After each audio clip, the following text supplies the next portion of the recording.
Our lives are the sum of our choices.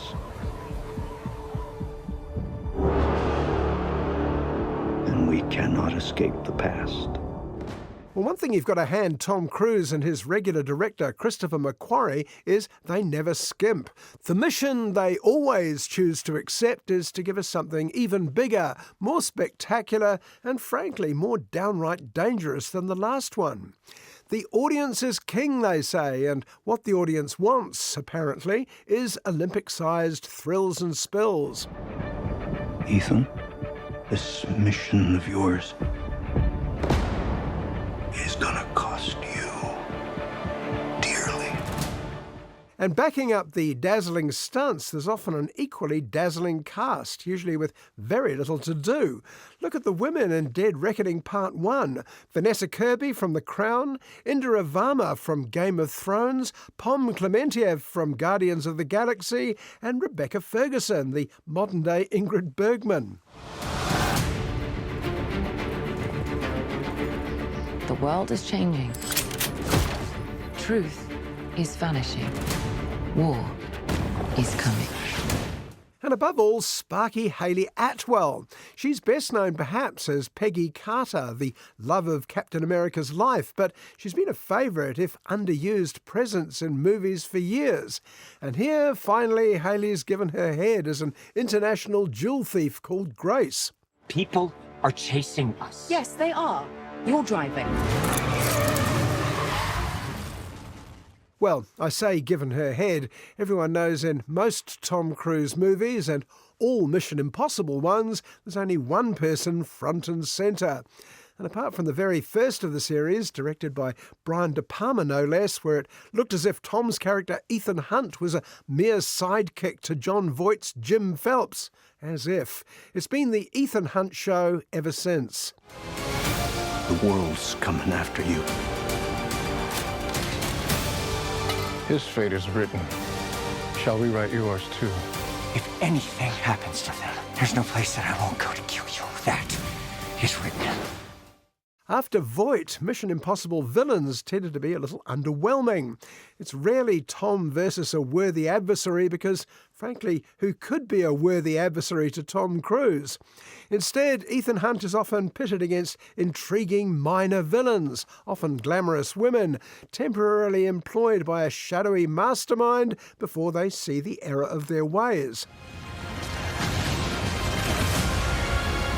Who is that person? I have no idea. Well, that was certainly the case with Ilsa Faust, Rebecca Ferguson, who returns in Dead Reckoning as part of Ethan's inner circle, along with Simon Pegg and Ving Rhames as computer nerd cheerleaders. He knows the best way to get to me is through all of you. None of our lives can matter more than this mission. I don't accept that. After we blow up a Russian submarine as a pre-titles palate cleanser, Ethan is summoned to a new mission involving a gold key. Actually, it's two gold keys that together will open... Well, it's not absolutely clear what it will open, but it's clear who, or rather what, wants to get its grubby paws on it. It seems that the computers of the world have ganged together to form a super sinister entity called the Entity. You've no idea the power I represent. It knows your story and how it ends. I know what you're thinking. At least, I think I know what you're thinking. You're either thinking, not that old cliché, the sentient computer idea that fueled The Terminator, The Matrix, and dozens of lesser B-movies. Or you're not thinking anything much. It's a plot, that's all. Get on with the stunts. So, Tom gets on with the stunts.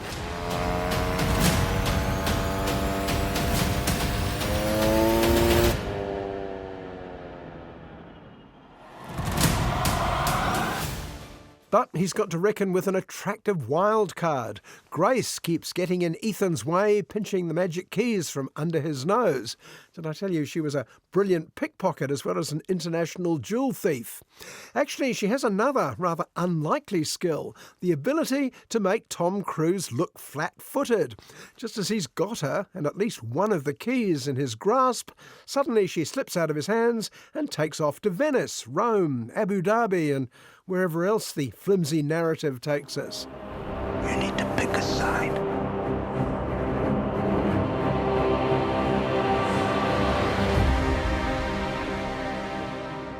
Meanwhile, the rest of the stellar cast are left in the shade somewhat.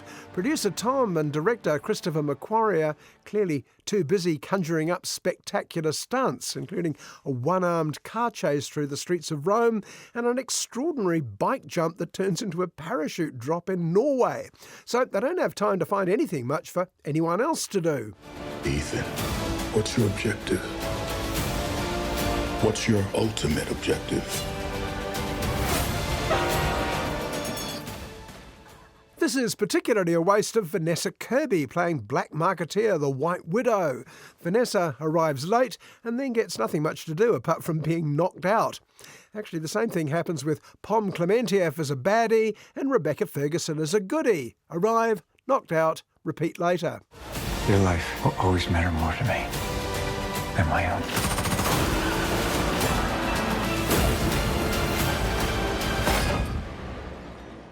Meanwhile, Tom is up on trains, fighting baddies, dropping from incredible heights, stunt driving and sneering at support actors as they deliver yet more exposition about the Entity. Are you guys sure you want to stay with the Entity as the baddie? I mean, it's almost impossible to punch an Entity on the jaw.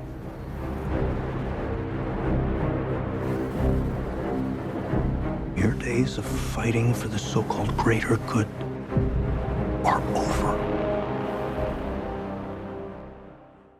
To be fair, Dead Reckoning Part 1 delivers what it says on the tin, and it certainly offers plenty of attractive things to look at. There's Tom, of course. There's his wildly overqualified support cast. Hayley Atwell does the best with the least coherent material. There's some gorgeous exotic scenery, and there are Tom's patented action scenes. Not only does he do many of his own stunts, many of those shattered cars, trucks and trains are real too. A bare minimum of zeros and ones were hurt in the making of this film, I'm told.